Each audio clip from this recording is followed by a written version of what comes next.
আমাদের ক্লাসটার আজকের প্রশ্ন শুরু করতে যাচ্ছি।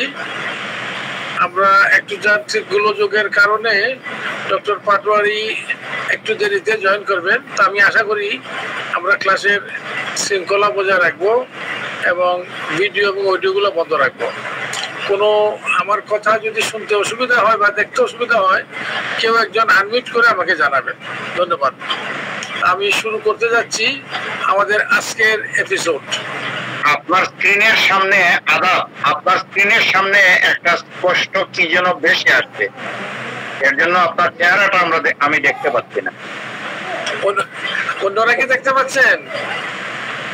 অন্যদেরকে দেখতে পাচ্ছি, আপনার চেহারাটা দেখতে পাচ্ছি না।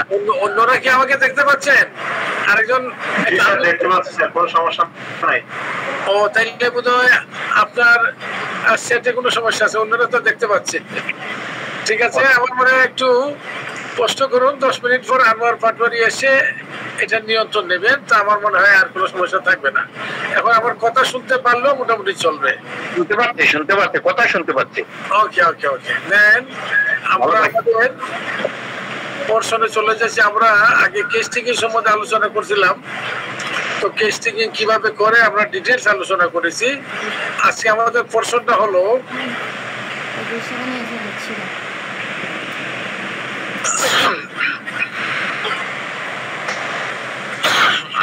পোরশনটা হলো রিমেডি সিলেকশন বা ওষুধ নির্বাচন। তো ওষুধ নির্বাচনের আমরা বলবো যে দুইটা অংশ আমরা ভাগ করেছি। একটা হলো যে লক্ষণ বাছাই করা বা ইংরেজিতে আমরা বলি সর্ট করা, সর্টিং অফ সিমটমস। লক্ষণ বাছাই করার পরে আমরা তখন সিলেকশনে যাব, আইদার আমার মেডিকেল নলেজের ভিত্তিতে অথবা আমরা রেপার্টরির সাহায্য নিয়ে।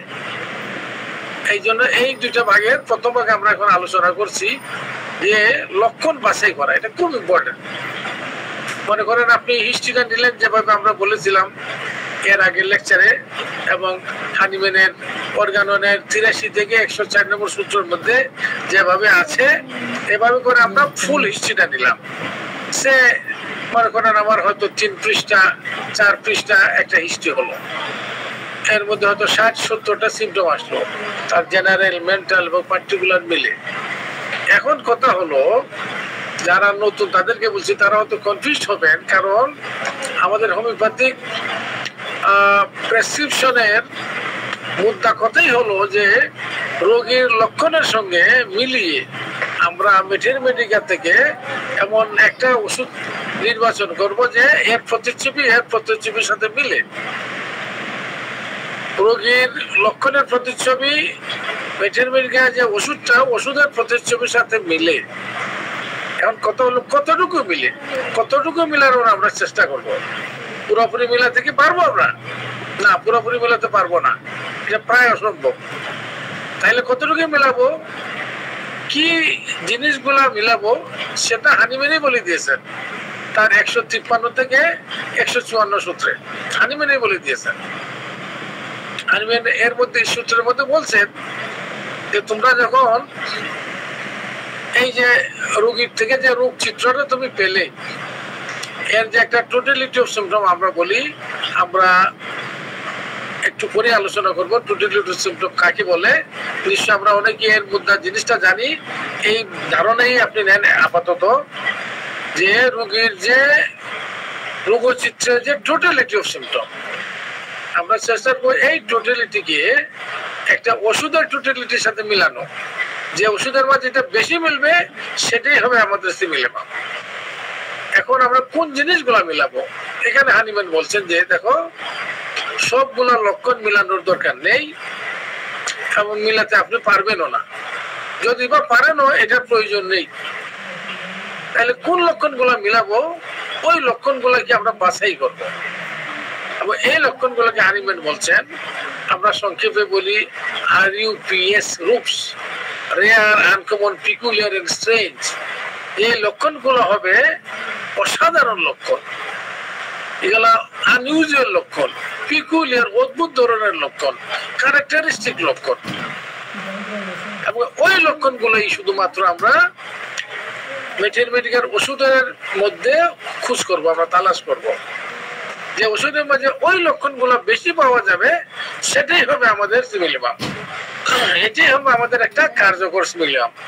আমাদের সমস্ত লক্ষণ মিলানোর মোটেও দরকার নেই। আচ্ছা, তাইলে এখন আমাদের কথা আছে, আমরা অসাধারণ লক্ষণ বলতে কি বুঝি আর সাধারণ লক্ষণ বলতে কি বুঝি? তাইলে দুইটা জিনিস আমাদের সামনে আছে, অসাধারণ লক্ষণ আর সাধারণ লক্ষণ। সাধারণ লক্ষণ হলো রোগের লক্ষণ, আর অসাধারণ লক্ষণ হলো ওই পার্টিকুলার ইন্ডিভিজুয়ালের রোগীর লক্ষণ। এটা কিভাবে আমরা আলাদা করব? এবং লক্ষণগুলো হবে পিকুলিয়ার, একটু অদ্ভুত ধরনের, এটা সবার মাঝে এক হবে না। আচ্ছা, এইগুলো একটা। এর মধ্যে আবার মনে রাখতে হবে যে অসাধারণ লক্ষণগুলো শুধু আমরা পার্টিকুলার লক্ষণে খুঁজলে হবে না। শুধু রোগীর যে আঙ্গিক লক্ষণের মধ্যে আমি কিছু অসাধারণ লক্ষণ নিলাম না, সেটা হবে না। সেটা ওই টোটালিটি অফ সিমটমকে হিসাবে রাখতে হবে। যেমন করে টোটালিটি অফ সিমটমের মধ্যে আমাদের কিছু মানসিক লক্ষণ থাকতে হবে, কিছু জেনারেল লক্ষণ থাকতে হবে, এবং কিছু আঙ্গিক লক্ষণ বা পেশেন্টের কষ্টকর লক্ষণ থাকতে হবে। একইভাবে অসাধারণ লক্ষণের মধ্যে আমরা ওই তিনটে পর্ষণের মধ্যে খোঁজ করব, যে তার কিছু মেন্টাল লক্ষণ নিব যেগুলো অসাধারণ। মনে করেন রোগী বলল যে সে অন্ধকারে খুব ভয় পায়, অন্ধকারে সে থাকতেই পারে না, তার একটা অসরণী কিছু একটা আছে, পিছনে কেউ দাঁড়িয়ে আছে, এইরকম একটা ভয়। সে একটা পূর্ণবয়স্ক লোক, তার তো ভয় থাকার কথা না, সবার তো এই ভয় থাকে না। একটা ঘরে একা থাকতে অসুবিধা কি? কিন্তু তার অসুবিধা, তাইলে এটা একটা অসাধারণ লক্ষণ। অথবা কেউ বললো যে কুকুর দেখলে সে একদম মানে থমকে যায়, কুকুরের ভয় সাংঘাতিকের মধ্যে। একটা কুকুরের হিংস্র প্রাণী ভয় থাকতেই পারে, কিন্তু এত ভয় হলে তো একটা বয়স্ক লোকের জন্য এটা একটা পিকুলিয়ার লক্ষণ, এটা একটা অসাধারণ লক্ষণ। অথবা রোগীটা বলল যে তার মনে করেন স্মরণ শক্তি খুব দুর্বল, বিশেষ করে নাম মনে থাকে না, এটা একটা পিকুলিয়ার লক্ষণ। স্মরণ শক্তি একজন দুর্বল থাকতেই পারে, কিন্তু নামটা বিশেষ করে মনে থাকে না, অন্য জিনিস মনে থাকে, এটা একটা পিকুলিয়ার লক্ষণ। আবার হতে পারে মনে করেন রোগীর রাগ সবারই কম বেশি থাকে, কেউ হতে পারে যে রাগ খুব বেশি কিন্তু প্রকাশ করতে পারে না, সেটাকে সাপ্রেস করে রাখে, দমন করে রাখে। এটা একটা ইন্ডিভিজুয়াল লক্ষণ। সব লোক কিন্তু রাগ এইভাবে দমন করবে না, কিন্তু এই রোগী রাগ মানে পেটের মধ্যেই রাখে, তার মনের মধ্যেই রাখে, ধরে রাখে, প্রকাশ করে না এবং কষ্ট পায় তাতে। আর এক রোগী হতে পারে যে না, সে দমন করে, সে প্রকাশই করে এবং খুব ভায়োলেন্টলি, এবং দীর্ঘ সময় তার রাগ থাকে। শুধু তা না, তার একটা ক্ষোভ থেকে যায় এই যে লোকটা তাকে অফেন্ড করছে, এমনকি তার কাছে এটা একটা শোধ নেওয়া, ওটা রিভেঞ্জফুল থাকে, শোধ নিতে ইচ্ছে। তাহলে দেখেন এইগুলা কিন্তু একটু অতিরিক্ত ধরনের ব্যঞ্জন আছে এই লক্ষণের মধ্যে, তাইলে এইগুলো আনইউজুয়াল লক্ষণ। তাহলে আমরা মেন্টাল থেকে তার স্মরণ শক্তি, তার ভয়, তার মনে করেন ভালোবাসা, তার স্যাডনেস, ডিপ্রেশন, এই জাতীয় লক্ষণ থেকে আমরা 2-3টা অসাধারণ লক্ষণ বেছে নেব। গেল এক। দ্বিতীয়ত আমরা তার যে সার্বদৈহিক লক্ষণ, এর মধ্যে আমরা, কারণ আমাকে টোটালিটি অফ সিমটম বানাতে হবে। একটা রোগীর একটা অংশের, শুধু ওষুধের একটা অংশের লক্ষণ মিললে হবে না, তার মেন্টাল, তার জেনারেল, তার পার্টিকুলার মিলে যে টোটালিটিটা তৈরি হবে, এইটা পুরাটা মিলতে হবে। আর তাইলে আমরা সামগ্রিক লক্ষণের মধ্যে যাব, এখানে দেখবো যে রোগীটা কি কাতর। দেখা গেল যে রোগীটা অত্যন্ত শীত কাতর, তার শীত সে সহ্য করতে পারে না। আবার এমনও দেখতে পারি সে খুব শীত কাতর, কিন্তু মাথাটা আবার খোলা রাখে, সে মাথা ঢেকে রাখতে পারে না, এমন হতে পারে। আবার দেখা গেল সে শীত কাতর বটে, কিন্তু আবার খোলামেলা আবহাওয়াই তার ভালো লাগে, মধ্যকর ভালো লাগে না, এটা ধরেন পিকুলিয়ার। তাহলে একটা কাতরতার মধ্যে আমরা একটা পিকুলিয়ার লক্ষণ নিতে পারি। দেখা গেল সে গোসল করেই না, গরমের জন্য দেখা গেল সপ্তাহে 1 দিন 2 দিন করে, এটা একটা পিকুলিয়ার লক্ষণ, এখান থেকে আমরা নিতে পারি। দেখা গেল সে তার পিপাসার মাঝে পিকুলিটি থাকতে পারে, যে তার ঠোঁট মুখ শুকায়, গলা শুকায় কিন্তু পানি খায় না, গলা মুখ শুকায় কিন্তু সে পানি খায় না, এটা একটা পিকুলিয়ার। অথবা তার খাবার মাঝে থাকতে পারে, দেখা গেল সে সব পছন্দ করে কিন্তু মিষ্টি একদম পছন্দ করে না, একদম পছন্দ করে না, এটা একটা পিকুলিয়ার লক্ষণ। মিষ্টি কম বেশি সবাই খায়, কিন্তু সে মিষ্টি দেখতেই পারে না, পছন্দই করে না, এটা হতে পারে। দেখা গেল যে দুধ সহ্যই করতে পারে না, দুধ খেলে তার পেট খারাপ হয়ে যায়, তাহলে তার এগুলো হলো জেনারেল লক্ষণ। এখান থেকে আমরা এই ধরনের কিছু আনইউজুয়াল স্ট্রেঞ্জ লক্ষণ আমরা নেব, অসাধারণ লক্ষণ আমরা নেব। তারপরে আসবো তার পার্টিকুলার সিম্পটম, যে জন্য সে আমার কাছে আসছে। সে বললো হয়তো, সে ফর এক্সাম্পল তার ধরেন সে আমার কাছে সায়াটিকার ব্যথা নিয়ে আসছে, এটা সে হয়তো এমআরআইও নিয়ে আসলো, তার কোমরের হাড়ের 4 নম্বর এবং 5 নম্বর লাম্বার ভার্টিব্রার মাঝের যে ডিস্কটা, এটা পিছন দিকে স্লিপ করে গেছে, যার ফলে তার কোমরে একটা ছাপা ব্যথা। এবং শুধু কোমরে থাকে না, ওই ব্যথাটা বাম পায়ে ডান পায়ে সরাই পড়ে, কোমর থেকে ডাইন পায়ে কিন্তু গোড়ালি পর্যন্ত যায় ব্যথা। তো এর থেকে আমার এইগুলো তো ধরেন সাধারণ, আমার একটু পিকুলিয়ারিটি বুঝতে হবে, অসাধারণত্বটা কি। এখন তাকে আমি জিজ্ঞেস করবো যে আপনার ব্যথাটা তো ডান পায়ে পুরাটা জুড়ে থাকে, আপনি কোন পাশে শুইলে ব্যথা কম হয় বা বেশি হয়? আপনি ডান দিকে যে ব্যথাটা, আপনি যদি ডান কাতেই শোন, আমরা ধরি যে ডান কাতে শুইলে হয়তো তার ব্যথা বেড়ে যাওয়ার কথা চাপে, সে বললো না আমার খুব ভালো লাগে, যে কাতে ব্যথা ওই দিকে শুইলে আমার ভালো লাগে, তো এটা একটা অসাধারণ লক্ষণ। আবার হয়তো বললো সে তার ব্যথাটার গতি, যে তার নিচের থেকে ব্যথা হয়ে উপর দিকে ওঠে, এটা একটা ইন্ডিভিজুয়ালের লক্ষণ, যে ব্যথা নিচ থেকে উপর দিকে ওঠে, অথবা ব্যথা উপর থেকে একদম নিচ পর্যন্ত যায়। এই ধরনের আমরা, এবং তার মডালিটি, আমরা যে আঙ্গিক লক্ষণ নিব সেটারও সাথে এটাকে মডালিটি সহ নিব, যাতে করে এটা ইন্ডিভিজুয়ালাইজড হয়। এভাবে আমরা মেন্টাল, জেনারেল এবং পার্টিকুলার থেকে আমরা ধরেন সে 2-3 করে লক্ষণ নিলাম, আমরা হয়তো 7 থেকে 8টা লক্ষণ আমরা বাছাই করে নিলাম। এইগুলো হলো রোগীর একদম ইন্ডিভিজুয়ালাইজড সিম্পটম, অসাধারণ লক্ষণ। এই লক্ষণগুলোকে আমরা হিস্ট্রির মধ্যে নিচে লাল কালি দিয়ে দাগ দিয়ে রাখলাম, অথবা টিক দিয়ে রাখলাম, যেভাবে আপনি করেন। এইগুলো হলো আমার বাছাইকৃত লক্ষণ, এটা খুব ইম্পর্টেন্ট।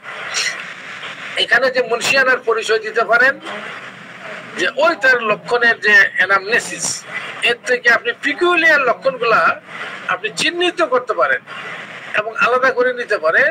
এখানে আপনার মানে মুন্সিয়ানা প্রকাশ পাবে, আপনার যে সিলেকশনটা এই নির্ধারণ করবে যে এটা সিমিলিমাম হবে না, সিমিলিমাম হবে না। এই যদি আপনি লক্ষ্য এই পর্যন্ত যদি আপনি এসে যান, তাহলে দেখবেন আপনার যদি ম্যাথমেটিক্যাল ভালো নলেজ থাকে, এর মধ্যে আপনি মেডিসিনের একটা আভাস আপনি পেয়ে যাবেন। আরে তো লেকেসিসের মতো মনে হচ্ছে, আরে এটা তো লাইকোর মতো মনে হচ্ছে, আরে এটা তো পুষ্টিকামের মতো মনে হচ্ছে, এর মধ্যে আপনি তো পেয়ে যাচ্ছেন। এখানে আরেকটু যদি আপনি ক্লারিফাই করেন লক্ষণগুলোকে, রোগীর সাথে কথা বলে এবং একটু মেটেরিয়াল স্টাডি করে, দেখবেন যে একটা লক্ষণ আপনি এসে গেছে, হ্যাঁ এটা তো লেকেসিসই মনে হয়। এর সাপের খুব ভয়, তারপরে ব্যথা, দেখা গেল যে কোমর থেকে ডান পায়ে যায়, লেকেসিস বাম পায়ে যাওয়ার কথা, এটা ডান পায়ে যায়, এটা পিকুলিয়ার লক্ষণ লেকেসিস। তারপর গলা সে কোনো চাপ সহ্য করতে পারে না, তার মেজাজ লেকেসিস যেমন ওই ধরনের, কথা বলে বেশি, আপনি দেখবেন যে এর মধ্যে আপনার মেডিসিন সিলেকশন হয়ে গেছে। তাইলে আমরা এই 153 এবং 54 নম্বর সূত্রটাকে বলা হয় যে প্র্যাকটিস অফ মেডিসিনের একেবারে মূল সূত্র এই দুইটা। যে এটা যে বুঝলো না, সে কিন্তু ভালো মেডিসিন সিলেক্ট করতে পারবে না। দেখা গেল সে শুধু পার্টিকুলার লক্ষণ, কোমরের ব্যথার উপর নির্ভর করে সে একটা রাষ্ট্র, একটা সে রুটা খেলিকার কিছু একটা সে হয়তো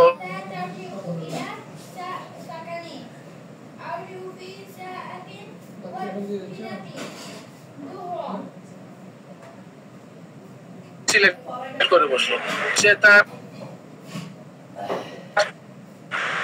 রোগীটার আরোগ্য হওয়ার বা দীর্ঘস্থায়ী উপশমের সম্ভাবনা আছে। তো এইগুলো আমাদের 153 এবং 54 সূত্রের লক্ষণ বাছাই। লক্ষণ বাছাইতেই যখন আমরা আসলাম, তখন লক্ষণের কিছু শ্রেণী বিভাগ সম্বন্ধে আমাদের আইডিয়া থাকতে হয়। এটা কিন্তু আমরা প্র্যাকটিস অফ মেডিসিন এবং অর্গানোরও একটা ইম্পর্টেন্ট একটা চ্যাপ্টার, ক্লাসিফিকেশন অফ সিম্পটমস, কয় ধরনের সিম্পটমস আছে। এখানেও দেখবেন হোমিওপ্যাথির বড় বড় দিকপালরা কেউ কেউ কিছু ভিন্নতার সাথে শ্রেণী বিভাগ করেছেন। আমরা ক্যান্টেরটাকেই বেশি ফলো করব, কারণ ক্যান্টেরটাই, যদি কেউ কেউ কিছু সমালোচনা আনছেন ক্যান্টের এই শ্রেণী বিভাগে, কিন্তু বেশিরভাগই ঐক্যমত প্রকাশ করছেন যে ক্যান্টের শ্রেণী বিভাগেই বেশি মানে গ্রহণযোগ্য। আমরা একটু সিম্পটমের শ্রেণী বিভাগ সম্বন্ধে একটু আইডিয়া নেই। সিম্পটমকে প্রথমত আমরা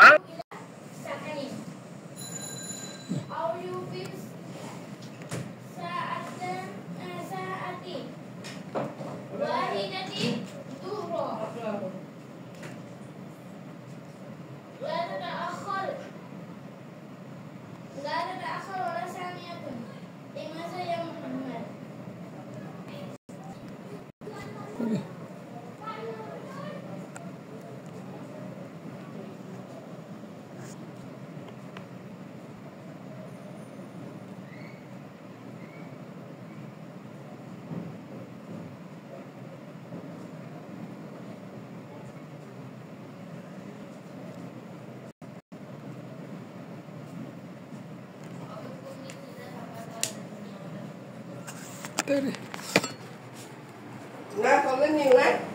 Stay. Ayo, kamu ada tadi mana? Wi-Fi disturbance.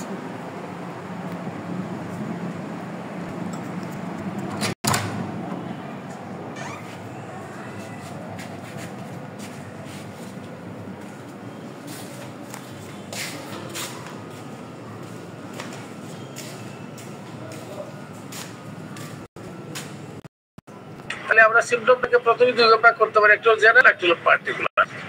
জেনারেলের মধ্যে ভাগ করা হয়, একটা হলো মেন্টাল জেনারেল, একটা হলো ফিজিক্যাল জেনারেল। আর মেন্টাল লক্ষণ যেগুলা, এগুলো জেনারেল লক্ষণ। মেন্টাল লক্ষণ আপনি কোনো এক জায়গায় স্পেসিফাই করতে পারবেন না। আপনি যদি বলেন যে মন কোথায় থাকে, এটা যদি আপনি একটু আকুপাংচারিস্ট জিজ্ঞেস করবেন, আকুপাংচারিস্ট বলবে মনটা থাকে হার্টের মধ্যে। কেন? হার্টের মধ্যে ছি থাকে, ওরা বলবে, বলো হার্টের মধ্যে। একজন আপনি যদি আয়ুর্বেদ ইউনানিকে জিজ্ঞেস করেন, আয়ুর্বেদ থেকে জিজ্ঞেস করেন মন কোথায়, এরা বলে প্রাণা, কতগুলো শক্ত আছে তাদের। এটা হলো আনসত্য, যে এখানে মানে মন থাকে। একজন এলোপ্যাথকে জিজ্ঞেস করবেন, এলোপ্যাথ বলবে দেখো মনটাকে তো একদম লোকালাইজড করা যায় না, তবু যদি লোকালাইজ করতে হয় তো বলবো হাইপোথ্যালামাস। সে বলবে যে হাইপোথ্যালামাসটাই মনের সমস্ত রিয়াকশন গুলাকে সে কন্ট্রোল করে। যাই হোক, আমরা হোমিওপ্যাথিটা বলি যে মনটাকে আমরা এক জায়গায় আমরা লোকালাইজ করি না, মনটা সার্বজনীন, সার্বদৈহিক, সর্বব্যাপী, পরিব্যাপ্ত। এই জন্য মেন্টাল জেনারেল বলা হয় এটাকে। আর ফিজিক্যাল জেনারেল বলে মানে এই যে আমাদের দেহের সামগ্রিক লক্ষণ, যেগুলা গোসল করতে চায় না, গরম কাতর, শীত কাতর, ডিজায়ার এন্ড অ্যাভারশন, এগুলো বাস ক্লিয়ার হয়ে গেল। কিন্তু এখানে আবার আরো দুইটা ভাগ করছে, যেটা নিয়ে অনেকে আপত্তি করেন, যে বলছেন কমন এবং আনকমন। জেনারেল, পার্টিকুলার, উনি আবার বলছেন কমন এবং আনকমন লক্ষণ। তো এখানে ধরেন ওনার পক্ষে আমার গুরু কাঞ্জিলাল বলেন যে না, কিন্তু এটা ঠিক আছে যে এই লক্ষণের মধ্যেই, এটা কিন্তু মেন্টাল জেনারেলের মধ্যেই কমন আনকমন আছে। যে একটা লক্ষণ কমন মানে it belongs to many people together, অনেক লোকের মাঝে এটা থাকে। আর একটা হলো যে না, বেশি লোকের মাঝে, একজন দুজনের মাঝে থাকে। এটা বেশি লোকের মাঝে এটা কমন। কি কমন? যে একজন লোক বললো যে সে তার মাথা ব্যথা একটা কমন লক্ষণ, সে স্পেসিফাই করে নাই। মাথা ব্যথা একদিকে হয় না দুই দিকে হয়, কিভাবে বৃদ্ধি হয়, শুইলে বৃদ্ধি না বসলে বৃদ্ধি, ঠান্ডা বাতাস লাগলে ভালো লাগে না বদ্ধ করে খারাপ লাগে, সে স্পেসিফাই করলো না। এটা কমন লক্ষণ। আর আনকমন হবে যদি ওই কমন লক্ষণটাকে কেউ স্পেসিফাই করে। আমার মাথা ব্যথা আমার পিছন দিকে শুরু হয়, অক্সিপটে এসে আমার ফোরহেডে এসে স্থায়ী হয়। আমার মাথা ব্যথাটা সূর্যে গেলে সূর্য তাপে অত্যন্ত বৃদ্ধি হয়, ঠান্ডা পানিতে ধুইলে আরাম হয়। এটা সবার সাথে মিলবে না, এটা আনকমন। আবার ধরেন আপনি মেন্টালের মাঝে পাবেন, একজনে বললো যে সে বাঘের ভয়, বাঘকে খুব ভয় করে, সিংহকে খুব ভয় করে। এটা সাধারণ লক্ষণ। আরে বেটা, বাঘ সিংহ তো সবাই ভয় করে, ছবি তো ভয় করেন না, কিন্তু কাছে গেলে ভয় করবে না, সবাই ভয় করে। কিন্তু যে একজন বলে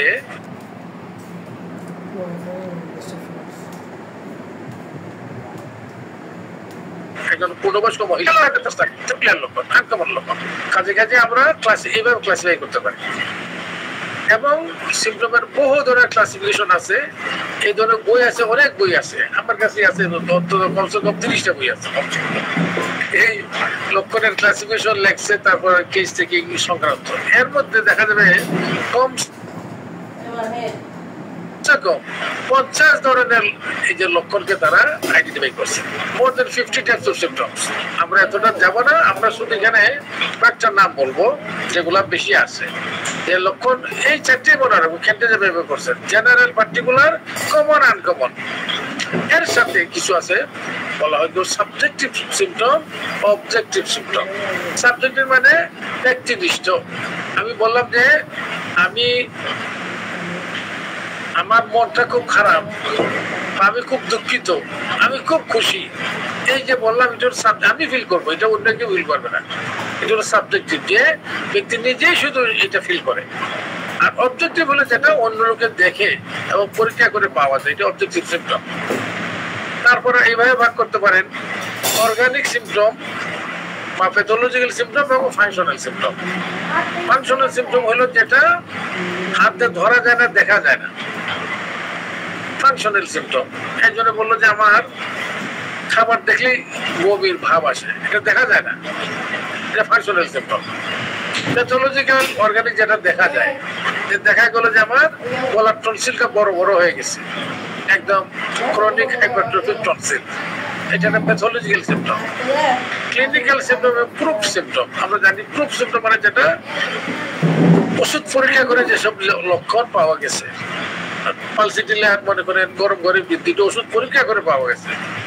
আর একটা আছে ক্লিনিক্যাল সিম্পটম, প্রুফিং এ আসে নাই, কিন্তু ক্লিনিক্যালি ওই লক্ষণটা ব্যবহার করে পালসিটিলে দিয়ে আরাম মানে উপশম পাওয়া গেছে। ডায়াগনস্টিক এন্ড প্যাথোলজিক্যাল সিম্পটমস, এগুলো হইলো মানে প্যাথোলজিক্যালি। মনে করেন আপনি একজনের পিত্তথলিতে পাথর হয়েছে, এখানে মানে একটা সাইন আছে, এটা বলে মারফিস সাইন।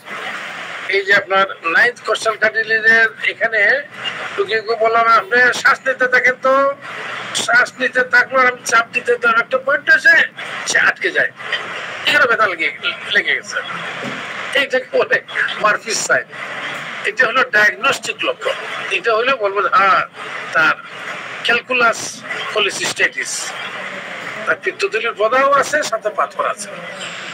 তারপর আছে ধরেন কি note symptoms, characteristic symptom. Characteristic আমরা বুঝি একটা ওষুধকে যেটা মানে রিপ্রেজেন্ট করে, চিত্রিত করে তার তার তার কি বলবো, তার চরিত্রটা প্রকাশ পায় যেসব লক্ষণে। আর কি নোট সিমটম হলো একটা কথা, এটা যদি এইভাবে আমরা নেই, কি নোট কথাটা করতে গেছে দেখেন, কি নোট ম্যাথমেটিকও আছে। কি নোট হচ্ছে এই যে আমাদের কনসার্ট হয়, মনে করেন বড় বড় যারা মিউজিশিয়ানরা ছিলেন এটা কনসার্ট করেন, কনসার্ট বলে।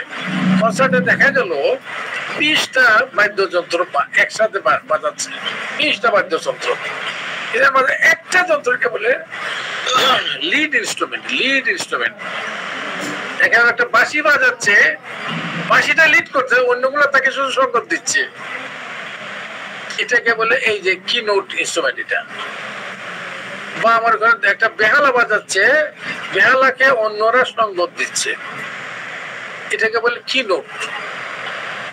এই অর্কেস্ট্রার এই আপনার কি বলবো, এই যে এখানে গানের যে আসর বসছে, এই যে বাদ্যযন্ত্রগুলো একসাথে বাজাচ্ছে, কনসার্টটা করছে, এর কি নোট সুরটা হলো বাঁশির সুর।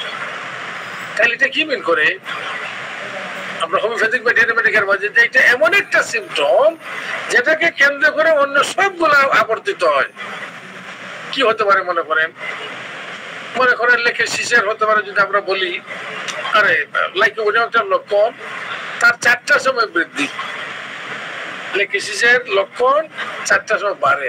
কি বাড়ে কারণ আছে। আমার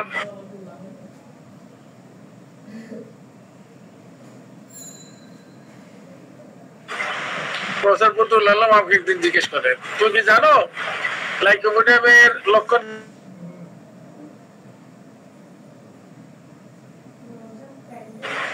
বলে লাইকোপিডিয়াম উদ্ভিদের ফুল,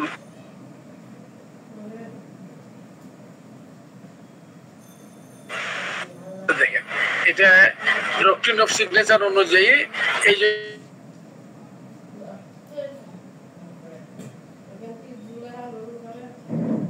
সুইসাইডাল টেন্ডেন্সি থাকে একটা, এই যে তার একটা সুইসাইডাল টেন্ডেন্সি,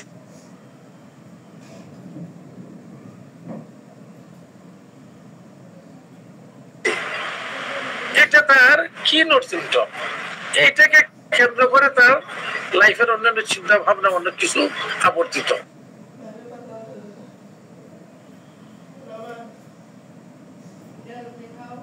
আচ্ছা, তারপরে আসি আমরা এলিমিনেটিং সিমটম, ডিটারমিনেটিভ সিমটম। এটা একটু ইম্পর্টেন্ট।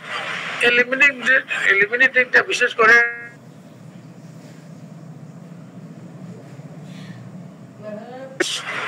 এলিমিনেটিং সিমটম হলো এমন সিমটম আমরা যখন রেপার্টরি করি, রেপার্টরির কাজ কমানোর জন্য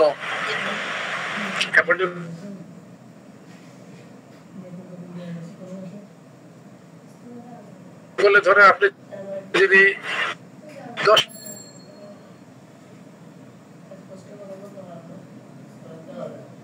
রেপার্টরি করেন হাত দিয়ে, যেটা আমরা করতাম 80-র দশকে, 80 বা কিছুটা 90-র দশকে করতাম। 1988 সালে আমি ফার্স্ট রাডার কম্পিউটার সফটওয়্যার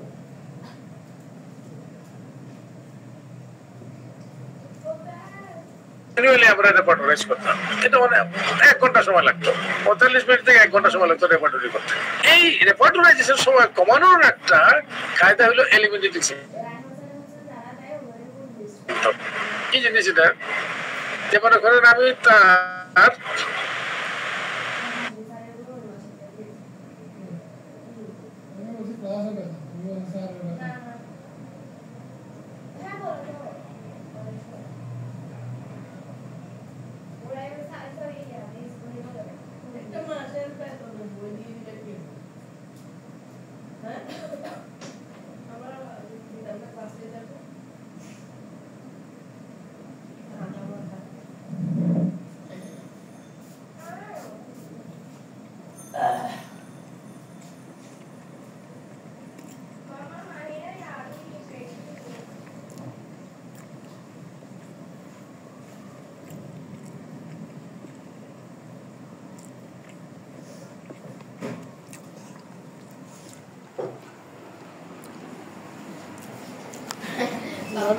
মহিলারা পড়াইগুলো কত বড় বাহ কি সুন্দর उसके मरा वाले फिर डॉयर नहीं जानता था दोनों साथे लास्ट में एक तो बंद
পিন পয়েন্ট হয়। কিভাবে করলেন? ওই যে এলিমিনেট করলেন, যে ওই লক্ষণের মধ্যে যে ওষুধগুলো আছে এর ভিত্তিতে আপনি বাড়তি ওষুধগুলোকে এলিমিনেট করলেন। এটাকে বলে এলিমিনেটিং সিমটম। এটা অনেকে হয়তো ভালো করে বুঝেন না, আমাদের ছাত্রও থাকতে পারেন, চিকিৎসকরা বুঝেন বলি আমি ধরবো। খুব ইম্পর্টেন্ট কথা, হোয়াট ইজ এলিমিনেটিং সিমটম, এটা যদি বুঝে থাকেন। আমরা মোটামুটি এই ওই যে বললাম 50টার ঊর্ধ্বে লক্ষণ আছে, এতটা আমার জানা দরকার নাই। যা বললাম এগুলোই মোটামুটি আমরা জানলে চলে। এখন আসি আমরা খুবই ইম্পর্টেন্ট একটা সাবজেক্ট, খুবই ইম্পর্টেন্ট, এবং এটা আমার শিখতে অনেকদিন লাগছে। আমি 80-90 দশকের দিকে না, 90 দশক পর্যন্ত অত ভালো বুঝি না আমি এটা। আমার শিক্ষকরা না খুব ভালো আমাকে দিতে পারেননি, এটা শিখতে বেশ সময় লাগছে। তা আপনাদেরকে আমি ছোট করে 5 মিনিটে দিয়ে দিচ্ছি। এটা খুব ইম্পর্টেন্ট কথাবার্তা, যে লক্ষণের মূল্যায়ন, এভালুয়েশন অফ সিম্পটমস। লক্ষণ যে কোনটা বড়, কোনটা ছোট, কোনটা বেশি গুরুত্বপূর্ণ, কোনটা কম গুরুত্বপূর্ণ, এটা বোঝা। এই লক্ষণের মূল্যায়ন আমরা 2 ভাবে করি। একটা বলে কোয়ান্টিটেটিভ এভালুয়েশন বা সংখ্যাবাচক মূল্যায়ন, আরটাকে বলে কোয়ালিটেটিভ এভালুয়েশন বা গুণবাচক মূল্যায়ন। যারা জানেন তো ভালো জানেন, যারা জানেন না মনোযোগ দিয়ে শোনেন, খুব ইম্পর্টেন্ট কথা। আমরা প্রথমে আসি সংখ্যাবাচক মূল্যায়ন। কিভাবে? এখানে আমরা মেডিসিনকে গ্রেড করি, আমরা গ্রেড বলে। কেন্টে বলতেন গ্রেড, আর হেরিংয়ে বলতেন degree. Grades of symptom, Hering বলতেন ডিগ্রি অফ সিম্পটম, সেম। আমরা গ্রেডই রাখলাম কেন্টের অনুসারে। এই লক্ষণকে 3টা গ্রেডে ভাগ করা হয়েছে কেন্ট অনুযায়ী। First grade symptom, second grade symptom, third grade symptom. তাহলে এটা বোঝা ইম্পর্টেন্ট। আপনি কোথায় পান এই গ্রেড সিম্পটমটা? আপনি যখন রেপার্টরি খুলেন, কেন্টের রেপার্টরি খুলে দেখবেন কতগুলো সিম্পটমের পাশে সে মনে করেন ফিয়ার, স্নেক, সাপের ভয়, পাশে দেখলেন যে হয়তো 20টা ওষুধ আছে, এর মাঝে 3টা দেখলেন বোল্ড করে লেখা, মোটা করে লেখা, এটা হলো ফার্স্ট গ্রেড। আর দেখলেন যে হয়তো 7টা আছে, সেটা পাকা করে লেখা, এটা বলে ইটালিক্স, পাকা করে লেখা, এটা হলো সেকেন্ড গ্রেড মেডিসিন। আর কতগুলো আছে নরমাল করে, এটা হলো থার্ড গ্রেড মেডিসিন। তাহলে হোয়াট ডাজ ইট মিন? আপনার তো মাথায় যাবে, আমার অনেকদিন যাচ্ছে, আরে ভাই ঠিক কেন, কিন্তু আমি উত্তর পাই না, বহুত কষ্ট করে শিখছি এটা। আমরা সময় আসলে আমরা যখন আমি 77 সালে হোমিওপ্যাথি কলেজে ভর্তি হয়েছি, আসলে তখন খুব দুরবস্থা ছিল। কলেজগুলোর পড়া মান খুব ভালো ছিল না আমি বলবো। বিশেষ করে যারা ভালো টিচার, আমার একটা অবজারভেশন, এটা ভুলও হতে পারে, যে ভালো টিচাররা কলেজের সাথে যুক্ত থাকতেন না। প্রায় বিভিন্ন জায়গায় সারা বাংলাদেশে আমি ঘুরেছি। এই যারা প্রিন্সিপালের লেসপেন্সার জাতীয় কিছু, এদেরকেই টিচার হিসেবে রাখা হতো, এরা অত ভালো শিক্ষক হতেন না এরা। আর যারা ভালো শিক্ষক হওয়ার উপযুক্ত, এদেরকে সাধারণত কলেজ কর্তৃপক্ষ নিচ্ছেন না। এমন একটা, আমি জানি না এখন কি অবস্থা, আগে এমন ছিল। এখন আমরা ভালো শিখতে পারতাম না কলেজে, এটা কেউ শিখতে পারেনি আমাকে। আমি বললাম যে এই যে কেন্টের কেন লেখা, এই যে মোটা করে লেখা ওষুধগুলা, পাকা করে লেখা, এটা মিন, হোয়াট ডাজ ইট মিন? তাহলে আমরা একটু দেখি এখন। ফার্স্ট গ্রেড সিম্পটম, মোটা অক্ষরে যেগুলো লেখা, এটার মানে হলো এই যে দেখেন এখানে, যে এই ওষুধের মনে করেন দেখা গেল পালসিটিলার এই লক্ষণটা, যে তার গরম ঘরে বৃদ্ধি, অ্যাগ্রাভেশন ইন ওয়ার্ম রুম, মোটা করে পালসিটিলা লেখা। এটার মানে হলো যে পালসিটিলাকে যখন প্রুভিং করা হয়েছে, তখন বেশিরভাগ প্রুভারের মধ্যে এই লক্ষণটা ছিল। এরা গরম ঘরে ওরা খুব খারাপ অনুভব করতেন, খোলা বাতাস, বাইরে থাকতেন ওনারা, ভালো মানে ভালো থাকতেন। গরম ঘরে গেলেই তাদের কষ্ট হতো। তাইলে বেশিরভাগ প্রুভারের মধ্যে এই লক্ষণটা এসেছিল। 2 নম্বর হলো ইট ওয়াজ কনফার্মড ইন রিপ্রুভিংস, যে হানিম্যানের সময় অনেক প্রুভিং হয়েছে। হানিম্যান মারা যাওয়ার পরে ওনার অনুসারীরা বিভিন্ন দেশে আবার ওই কি ওষুধগুলো রিপ্রুভিং করেছেন, নিত্য নতুন ওষুধও প্রুভিং করছেন, আবার পুরানগুলা যে রিপ্রুভিং করেছেন। দেখা গেল যে ওই লক্ষণটা রিপ্রুভিংও এসেছিল এবং 3 নম্বরে ইট ওয়াজ ভেরিফাইড এক্সটেন্সিভলি অন সিক, এবং ওই লক্ষণটা রোগীর ক্ষেত্রে ব্যবহার করে রোগী আরোগ্য হয়েছে। এই তিনটে কথা যদি কোনো ওষুধের লক্ষণ থাকে তাইলে এই ওষুধটাকে বলা হয় যে ফার্স্ট গ্রেড সিমটম। ওই লক্ষণটা বেশিরভাগ পুরোবারে পাওয়া গেছে, রিপ্রুভিংও আসছে এবং এটা ভেরিফাই হয়েছে রোগী চিকিৎসায়, এটাকে বলে ফার্স্ট গ্রেড সিমটম। এখন আসে সেকেন্ড গ্রেড সিমটম, যেটা ইটালিক পাকা করে লেখা থাকে। আপনি দেখবেন যে ক্যান্টের বইয়ে গ্রেডেশন বেশি নাই, আপনি HCLN এর কি নোটসে দেখবেন এখানে তিনটি ভাবে, কতগুলা মোটা করে লেখছে, কতগুলা ইটালিকে, কতগুলা সুজা করে লেখছে। বরিকে ভাবে দুইটা গ্রেড, পাকা করে লেখছে আর সুজা করে লেখছে। তো সেকেন্ড গ্রেড সিমটমটা হলো রেপার্টরির, যেটা পাকা অক্ষরে যে ওষুধগুলা লেখা আছে, এটার হলো যে ওই সিমটমটা প্রডিউস করছে যখন প্রুভিং এ সাম প্রুভার্স। মনে করেন 100 জন প্রুভার ছিল, এর মধ্যে হয়তো চলো 15-20 জনের মধ্যে এই লক্ষণটা দেখা গেছে। আবার ইট ওয়াজ কনফার্মড ইন রিপ্রুভিং, পুনর্বার যখন আবার প্রুভিং করা হয় তখনও এই লক্ষণটা এসেছিল।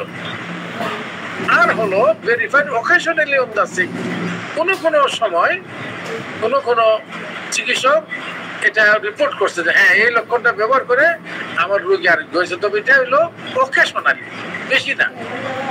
ফার্স্ট গ্রেড যেটা ভেরিফাইড এক্সটেন্সিভলি অনেক ক্ষেত্রে, আর এখানে কোনো ক্ষেত্রে। এই কথাগুলো যে লক্ষণ ক্যারি করবে এটা হলো সেকেন্ড গ্রেড সিমটম। দেখা গেল যে আপনি ফেয়ার অফ স্নেক যদি আপনি রেপার্টরি খুলেন, একটাই পাবেন ফার্স্ট গ্রেডে আছে মেডিসিন, একটাই। এখানে তো অনেকেই বলবেন, আমি অনুমান করি আর কি, যে কোন মেডিসিনটা হবে lachesis. No, lachesis second grade symptom সাপের ভয়ে। ফার্স্ট গ্রেড একটাই মেডিসিন, সেটা হলো লেককেন। তাইলে সেকেন্ড গ্রেড সিমটম মানে তাহলে বোঝা গেল ওই রোগীগুলা যে এই ওষুধটা যখন প্রুভিং করা হয়, বেশ কিছু প্রবারের মধ্যে, সব না বা অধিকাংশ না, বেশ কিছু প্রবারের মধ্যে এই লক্ষণটা আসছিল, রিপ্রুভিং আসছিল, এবং কোনো ক্ষেত্রে রোগীর ক্ষেত্রে ব্যবহার করে রোগী আরোগ্য হয়েছে। এটা হলো সেকেন্ড গ্রেড সিমটম। এখন আমরা আসি থার্ড গ্রেড সিমটম। এটা কিন্তু খুব ইম্পর্টেন্ট, এই যে আমি আপনাদেরকে দিচ্ছি, বললাম এটা শিখতে আমাদের বহু বছর লাগছে, আমি দিয়ে দিলাম 5 মিনিটে। আচ্ছা, থার্ড গ্রেড সিমটম কাকে বলে? দেখেন, থার্ড গ্রেড সিমটম হলো symptom produced by one or few provers. যে প্রুভিং কালে 1 জন, 2 জন, 3 জনের মধ্যে এই সিমটমটা আসছিল। 100 জনের মধ্যে যদি অন্তত 70-এর উপরে আসে তাহলে ফার্স্ট গ্রেড, অন্তত 25-30 জন মাসে আসলে সেকেন্ড গ্রেড, আর 1-2 জনের মাঝে মাত্র আসছে, এটা থার্ড গ্রেড।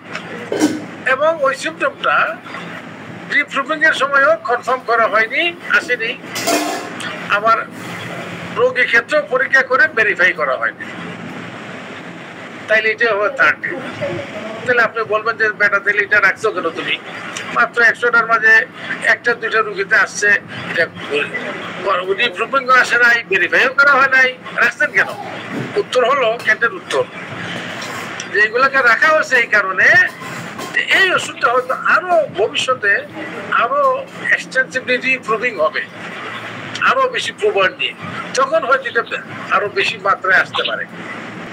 এখন হয়তো ভেরিফাই হয়নি, আরো হয়তো ডাক্তাররা এই ওষুধটা ব্যবহার করে এটাকে ভেরিফাই করবেন, তখন সে আর থার্ড গ্রেডে থাকবে না, সে হয়তো সেকেন্ড গ্রেড, এমনকি ফার্স্ট গ্রেডে উন্নতি হয়ে যেতে পারে।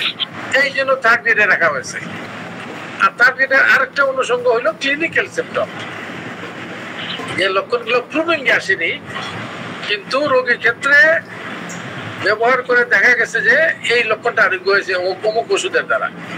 এটাকে ক্লিনিক্যাল সিমটম হিসেবে চিহ্নিত করা হয় এবং ক্লিনিক্যাল সব সিমটমকেই থার্ড গ্রেডে ফেলা হয়। এখন একটা মজা আছে, দেখেন এই লাইনটা শিখতে আমার বহু বছর গেছে।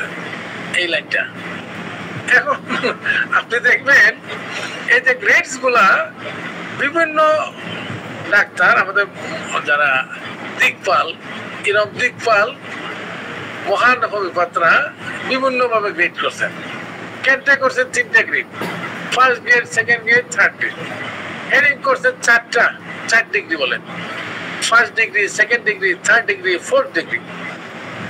বর্নিকেশন করছেন 5টা, first, second, third, fourth, fifth. আপনি যদি হেরিং এর গাইডিং সিমটম পড়েন দেখবেন যে তার সিমটম গুলার পাশে মোটা মোটা 2টা দাগ দেওয়া আছে। একটা সিমটমের পাশে মোটা মোটা 2টা দাগ তাহলে এটা ফার্স্ট ডিগ্রি, মোটা একটা দাগ তাহলে সেকেন্ড ডিগ্রি, চিকন 2টা দাগ এটা থার্ড ডিগ্রি, চিকন একটা দাগ ফোর্থ ডিগ্রি। কেটে করছে 3টে, বর্নিকেশন 5টা। এখন আপনি মনে করেন আমরা আগে পারতাম না, ওই যে বললাম 90 দশকের আগে এগুলো পারতাম না, এখন আমরা পারি। এখন দেখেন আগে আমরা যদি কেন্ট থেকে রেফারেন্স করতাম তো কেন্ট থেকে শুধু করতাম, হয়তো আপনার বর্নিকেশন থেরাপিউটিক পকেট বুক থেকে করতাম, শুধু বর্নিকেশন থেকে। এখন আমরা একসাথে 15, 16, 17, 18টা রেপার্টরি থেকে একটা কেসে রেপার্টরাইজ করতে পারি। একটা লক্ষণ কেন্টে নেই, চলো দায়িত্ব নেই, দেখো বর্নিকেশনে আছে কিনা, বর্নিকেশনেও নাই, দেখো মার্ফিতে আছে কিনা, মার্ফি তো নাই, দেখো কমপ্লিট রেপার্টরি আছে কিনা, চলে পাওয়া গেল, ওকে নেও, এটা নেও। আর একটা লোক কেন্টে পাওয়া গেছে, চলো কেন্ট থেকে নাও। আর একটা লোক বর্নিকেশনে নাও, এখান থেকে নাও। আর একটা পাওয়া গেল মার্ফিতে নাও, এখান থেকে নাও। আর একটা পাওয়া গেল ছাটকে নাও, এখান থেকে নাও। একটা রোগীর সে 10টা লক্ষণ নিচে আপনি রেপার্টরিজ করবেন, আপনি 10টা রেপার্টরি থেকে আপনি এই লক্ষণটা নিতে পারেন। তাইলে সমস্যা কোন জায়গায় হবে নিতে তো সমস্যা নাই, সমস্যা হবে যে গ্রেডেশনে। এই যে কেন্টা থেকে নিলে কেন 3টা গ্রেড আছে, বর্নিকেশন করছেন আবার 5টা গ্রেড, হেডিং এর 4টা গ্রেড। এইটাকে আপনি সমীকরণ কেমনে করবেন বহুত ইম্পর্টেন্ট। এই লাইনটা আমার বহুদিন লাগছে এটা পাইতে, এই লাইনটা এটাও যারা আমাদের মহারথী তারিখ দিয়ে গেছেন, তারা বলছেন এইভাবে করবে। হেরিং এর কেন্টের ফার্স্ট গ্রেড সমান হেরিং এর ফার্স্ট ডিগ্রি সমান বর্নিকেশনের ফার্স্ট গ্রেড, ওকে। কেন্টের সেকেন্ড গ্রেড সমান হেরিং এর সেকেন্ড ডিগ্রি এবং বর্নিকেশনের সেকেন্ড এবং থার্ড। কেন্টের থার্ড গ্রেড মানে হেরিং এর 3 এবং 4, থার্ড 4, বর্নিকেশনের 4 এবং 5। আপনি যখন তাকে ভ্যালু দেবেন, ভ্যালুটা ওইভাবে দিতে হবে।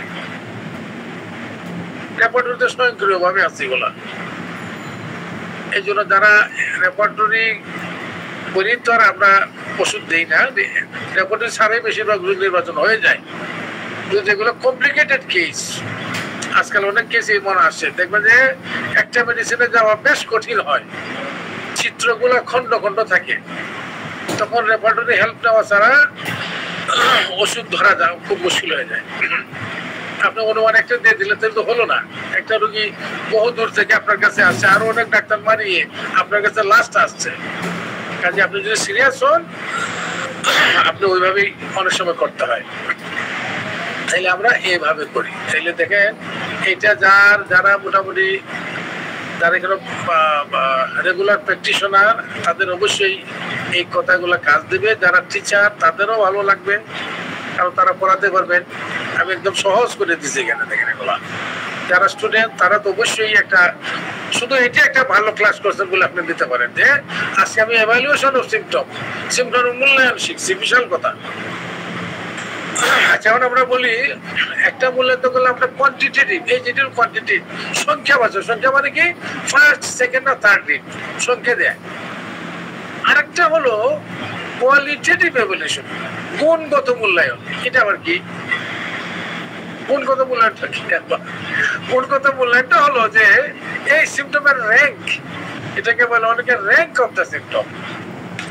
কোয়ান্টিটেটিভ এভালুয়েশনকে বলা হয় গ্রেড অফ দ্য সিমটম, আর কোয়ালিটেটিভ এভালুয়েশনকে বলা হয় rank of the symptom. Rank যে সেনাবাহিনীতে আছে মনে করেন ফিল্ড মার্শাল 4 করে, তারপরে জেনারেল, তারপরে লেফটেন্যান্ট জেনারেল, তারপর মেজর জেনারেল, তারপর ব্রিগেডিয়ার জেনারেল, তারপর কর্নেল, তারপর lieutenant colonel, major, captain, lieutenant, second lieutenant. এটা হলো র্যাঙ্ক করা হয়েছে। আপনি যদি ইউনিভার্সিটিতে যান দেখবেন যেখানে আছে গ্রেড 1 প্রফেসর, তারপরে প্রফেসর, তারপর অ্যাসোসিয়েট প্রফেসর, তারপর অ্যাসিস্ট্যান্ট প্রফেসর, তারপর সিনিয়র লেকচারার, তারপর লেকচারার। আপনি সচিবালয়ে যান, এখানেও র্যাঙ্ক করা হচ্ছে, কোয়ালিটেটিভ এভালুয়েশন করা হচ্ছে। কি প্রথমে আছে মন্ত্রী পরিষদ সচিব, তারপরে হলো সিনিয়র সচিব, তারপরে হলো সচিব, তারপরে অতিরিক্ত সচিব, যুগ্ম সচিব, উপসচিব, সিনিয়র সহকারী সচিব, সহকারী সচিব।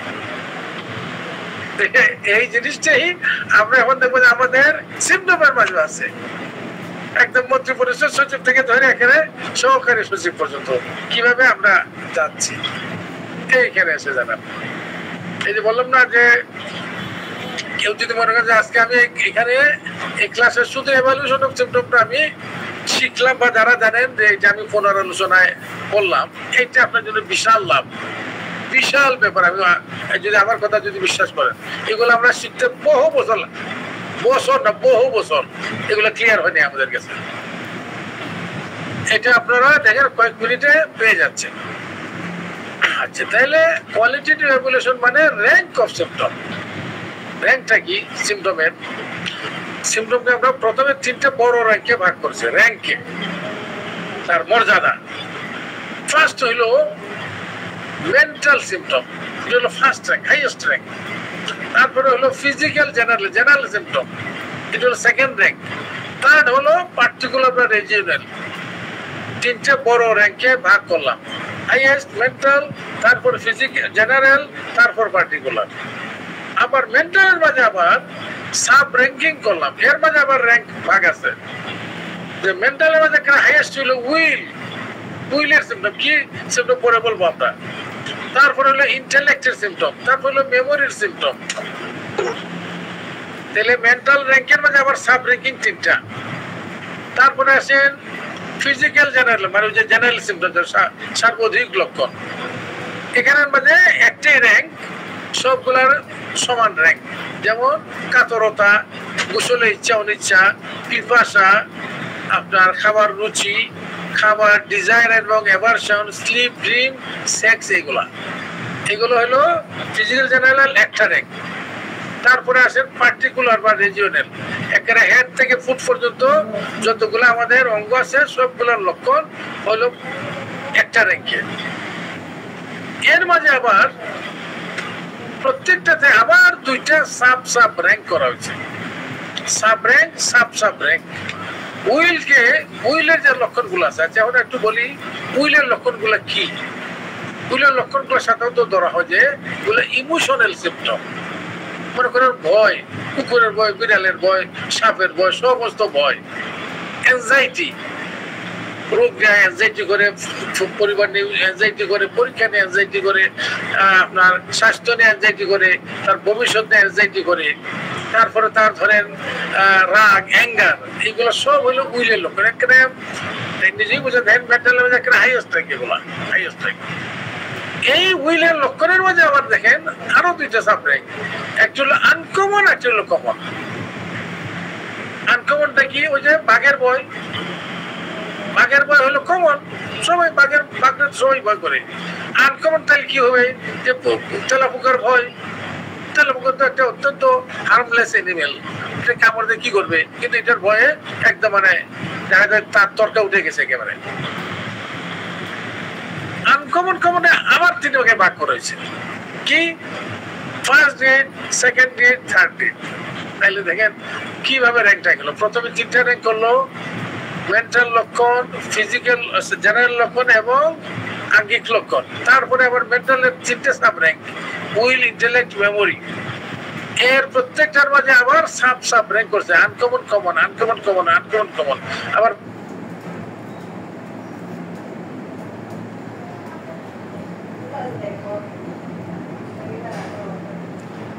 আমি বলি, আমি এই ক্লাসটা যখন দিতাম, অনেকদিন আগে ক্লাস দিতাম আমি ছাত্রদের, এগুলো আমি শিখাতাম, বিনা পয়সা শিখাতাম।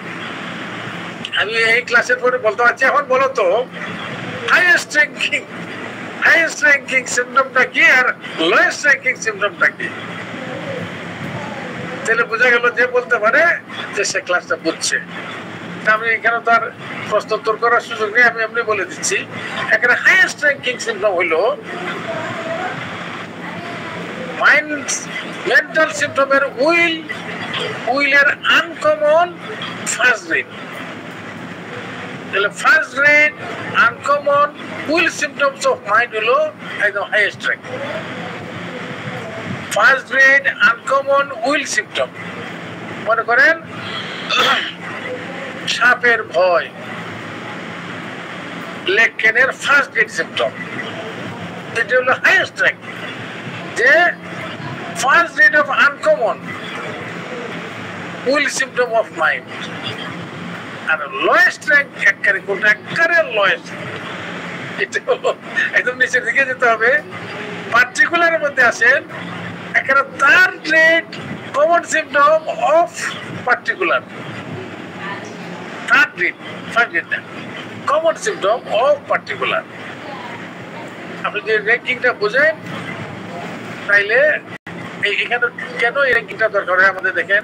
ওই যে আমরা বলছিলাম যে আমরা 153 থেকে 154 নম্বর সূত্র, এখানে আমরা লক্ষণ বাছাই করি। এখানে ফালতু লক্ষণ যত কম নেবেন আপনার সিলেকশন তত ফাইন হবে। ফালতু লক্ষণ নেওয়া যাবে না, একটা মুদ্রা লক্ষণ নিতে হবে। এখানে আমাদের র্যাঙ্ক দরকার, আমি হাইয়েস্ট র্যাঙ্ক নেব বেশি। আর সাপের ভয়, তেলা পোকার ভয়, তারপর ধরেন হয়তো সে দেখা গেল মাদার, কিন্তু সে সন্তানকে ভালোবাসে না, বলে এ মরলে আমি বাঁচি। মা দেখা গেল সে আত্মহত্যার প্রবণতা। এইগুলো খুব মানে তাজা সিমটম, শক্তিশালী সিমটম। অথবা হয়তো ওই যে বললাম যে মনে হয় যে মানে খুন করার ইচ্ছা জাগে, অল্প কথা চেতে খুন করে ফেলতে চায়। এইগুলো হলো একদম হাইয়েস্ট ইমোশনাল সিমটম। আমরা এইগুলো তখন এই প্রশ্নগুলো আসে। ফিজিক্যালের মাঝে আমরা নেই, জেনারেল সিমটমের মাঝে যে গোসল অনিচ্ছা, গোসল করি তো করি নর্মাল সিমটম, কিন্তু গরমের দিনও গোসল করতেছেন ওর বাবা। আবার শীতের দিন ঠান্ডা পানিতে গোসল করতে চায়, নেট্রামিরের যেমন শীতের দিনও ঠান্ডা পানিতে গোসল করতে চায়, আবার গরমের দিনও গোসল করতে চায়। এগুলো পিকুলিয়ার লক্ষণ। তখন এই সব র্যাঙ্কিং এর ব্যাপার আছে। বা ধর আপনি পার্টিকুলার সিমটম নেবেন, পার্টিকুলার সিমটম মনে করেন সে ফর এক্সাম্পল মনে করেন আপনার হাঁটুর ব্যথা, একটা আর্থ্রাইটিসের পেশেন্ট আপনার কাছে আসলো, রিউমাটয়েড আর্থ্রাইটিস, হাঁটুর ব্যথা।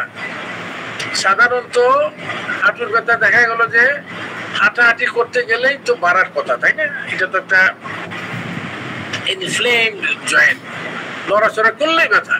কিন্তু রোগী যদি বলে যে না, নড়াচড়া করলেই আমার আরাম, বসে থাকলে আমার কষ্ট, এটা পিকুলিয়ার লক্ষণ।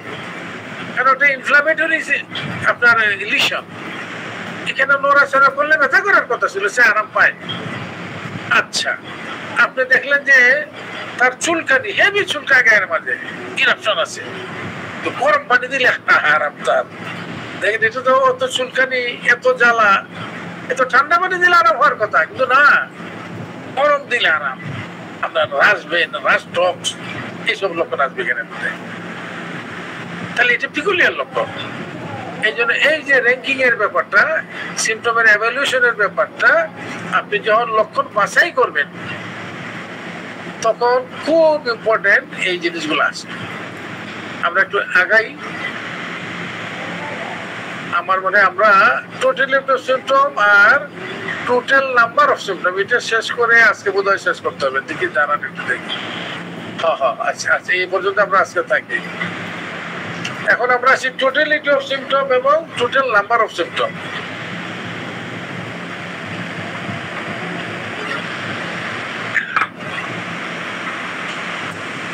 এটা হচ্ছে ইম্পর্টেন্ট কথা। আমরা বেশিরভাগই নিশ্চয়ই বুঝি, আবার অনেক কাছে দেখছি যে আমি ওনারা ঠিক এটা ডিফারেন্সটা বুঝেন না। টোটালিটি অফ সিমটম এবং total number of symptom. Totality of symptom Hahnemann বলছেন 100, আরেক বলে 6 থেকে 6, 7, 8 এই তিনটে সূত্রের মধ্যে খুব হানিম্যান চমৎকার ভাবে বর্ণনা করছেন। যে টোটালিটি অফ সিমটম হইল যে একটা রোগীর রোগ চিত্র, তার পরিচায়ক রোগ চিত্র, খালি রোগ চিত্র বললে হবে না, এটা রোগীরও পরিচায়ক হবে এবং ওষুধেরও একটা ছায়া আমি এখানে পাবো। এমন একটা সিমটমের সমষ্টি, এটা সিমটম সমষ্টি আপনার কোনো আইডিয়া দেয় না, রোগীটার রোগ সম্বন্ধে আইডিয়া দেয় না, ওষুধ সম্বন্ধে আইডিয়া দেয় না, এটা টোটালিটি হয় নাই।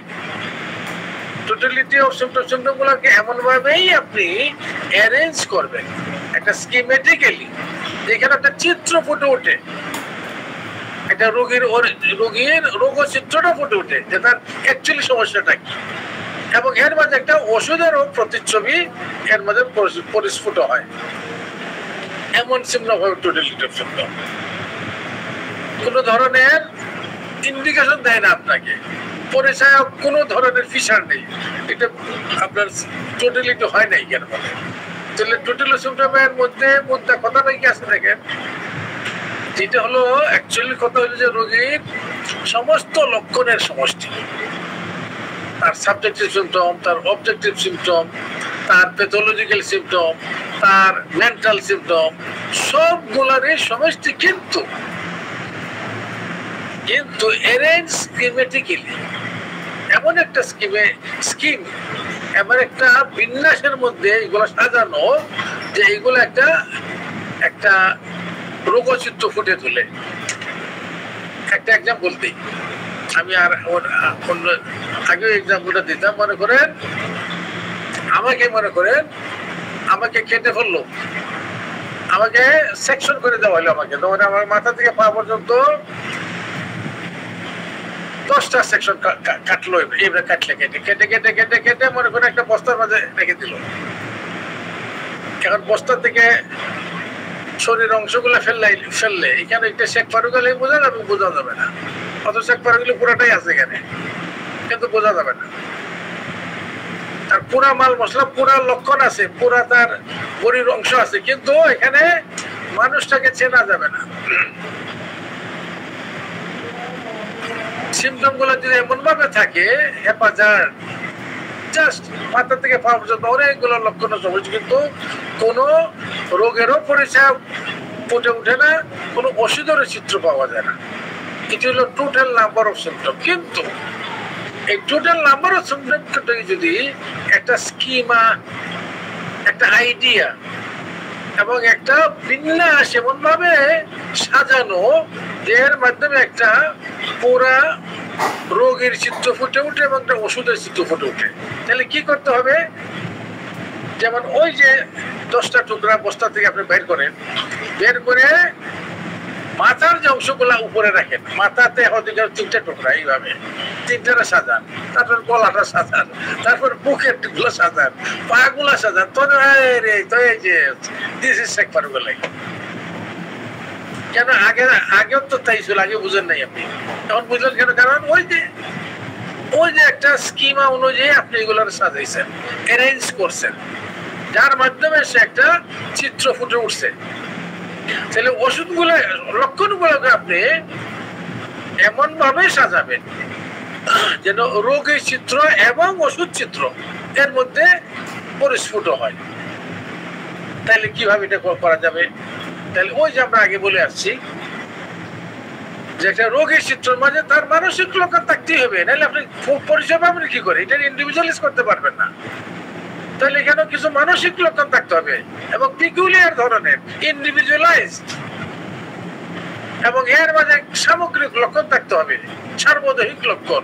সে শীত কাতর না গরম কাতর, গোসল করতে চায় কিনা, কি খেতে চায় না, তার জেনারেল সিমটম থাকতে হবে এবং তার পার্টিকুলার সিমটম থাকতে হবে।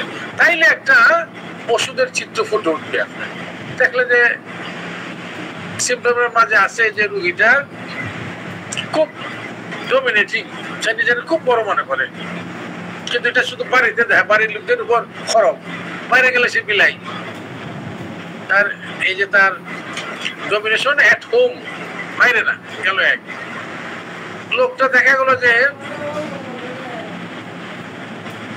এই এত সব আপনার ডমিনেশন দেখায়, কিন্তু সে আবার বিতু, সে আবার খাওয়ার, এমনকি দেখা গেল সে কোনো জায়গায় কোনো জিনিস পেশ করতে গেলে সে ভয় পায়, সে কাঁপে, গলাতে কথা বেরো না।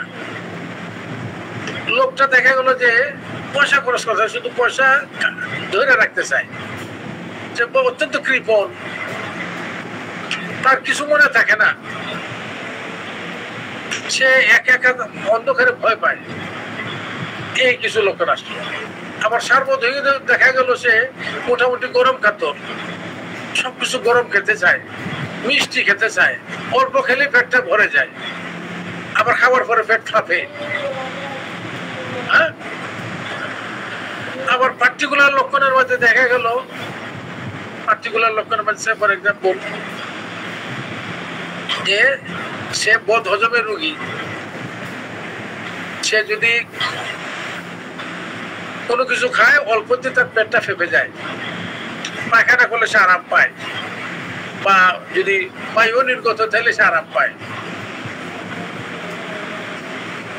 অথবা দেখা গেল তার অন্য পার্টিকুলার লক্ষণ যে তার মাথার মধ্যে চুলগুলো আগে আগে পেকে গেছে, তার বয়স হলো 40, লাগে 60 বছরের বয়স, মানে বৃদ্ধ, চুল সব পেকে গেছে, তার মাথার মাঝে এইভাবে দাগ। দেখেন, এগুলো কিন্তু পার্টিকুলার লক্ষণ, কিন্তু খুব পরিচয়ক লক্ষণ। আপনি যদি এইভাবে সাজান তার এই যে লক্ষণ চিত্রটাকে, দেখবেন এখানে একটা রোগী চিত্র ফুটে উঠছে, একটা ওষুধেরও চিত্র ফুটে উঠছে।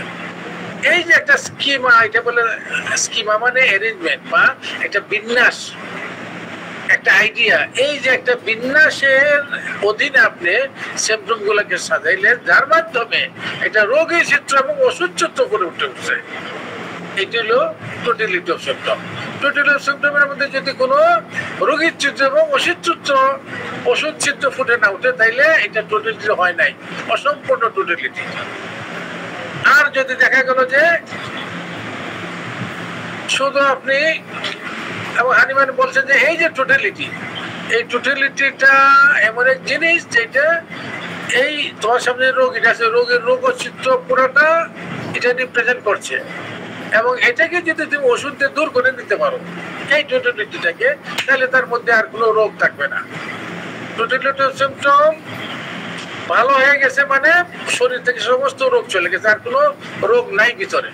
এখন মনে করেন একটা রোগী আপনার ছেলেটিনিয়াম দিয়ে ভালো করলে, তার পেটের মধ্যে ছিল পিত্তথলির পাথর, আপনি ছেলেটিনিয়ামের লক্ষণ পাইলেন, তার পেটের মাঝে ব্যথা, খাইলে আরাম হয়, পেটের ডান দিকে ব্যথা পিছন দিকে চলে যায়, সে অত্যন্ত গরম কিছু খেতে চায়, অত্যন্ত বদরাগী, লাইকোপিডিয়াম থেকেও বেশি আপনার ডমিনেটিং, সে শীতকাতর, তার প্রায় জন্ডিস হয়েছে, এর আগে জন্ডিসের হিস্ট্রি আছে।